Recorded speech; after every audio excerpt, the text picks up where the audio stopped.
Hello friends, இனி நம்ம பார்க்க போகிற வண்டி 2014 மார்ச் மந்தில் ரெஜிஸ்டர் பண்ண Bajaj Pulsar 180cc DTSI metallic black colour variant TN 75 Kanyakumari Marthandam ஆர்டிஓவில் வண்டி ரெஜிஸ்டர் பண்ணியிருக்காங்க. வண்டியோட நம்பர் ஆஃப் ஓனர் பார்த்தீங்கன்னா சிங்கிள் ஓனர் கண்டிஷனில் இருக்குது. வண்டியோட பேப்பர் எல்லாமே கரண்டாக இருக்குது. இன்சூரன்ஸ் மட்டும் எக்ஸ்பைரி ஆயிடுச்சு.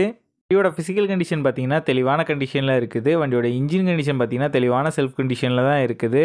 வண்டியோட பாடி அவுட்லுக் நீங்களே பாருங்கள். எந்த விதமான மேஜர் டென்ட் எதுவும் இல்லாமல் நல்ல கண்டிஷனில் தான் இருக்குது. ரீசெண்டாக தான் ஜென்ரல் சர்வீஸ் எல்லாமே கம்ப்ளீட் பண்ணியிருக்காங்க. வண்டியோட ஃப்ரண்ட் டயர் பார்த்தீங்கன்னா ஆவரேஜான கண்டிஷனில் இருக்குது. அது மட்டும் சேஞ்ச் பண்ணால் நல்லாயிருக்கும். வண்டியோட பேக் டயர் பார்த்தீங்கன்னா தெளிவான கண்டிஷனில் தான் இருக்குது. சேஞ்ச் பண்ணுற மாதிரி இல்லை. இந்த வண்டி இருக்க லொக்கேஷன் கன்னியாகுமரி மாவட்டம் கலைக்காவிலையில் தான் இந்த வண்டி இருக்குது. இந்த வண்டிக்கு அவங்க கோட் பண்ணுற ப்ரைஸ் 26,000 கோட் பண்ணுறாங்க. ப்ரைஸ் ஃபிக்ஸ்டு இல்லை, ஸ்லைட்லி நெகோஷியபிள் தான். இந்த வண்டி நீடு இருக்கவங்க கீழே விசிபிள் ஆகிற நம்பருக்கு கால் பண்ணுங்கள். இந்த வண்டியோட ஃபுல் டீட்டெயில் டிஸ்கிரிப்ஷனில் கொடுத்துருக்கேன், செக் பண்ணிக்கோங்க.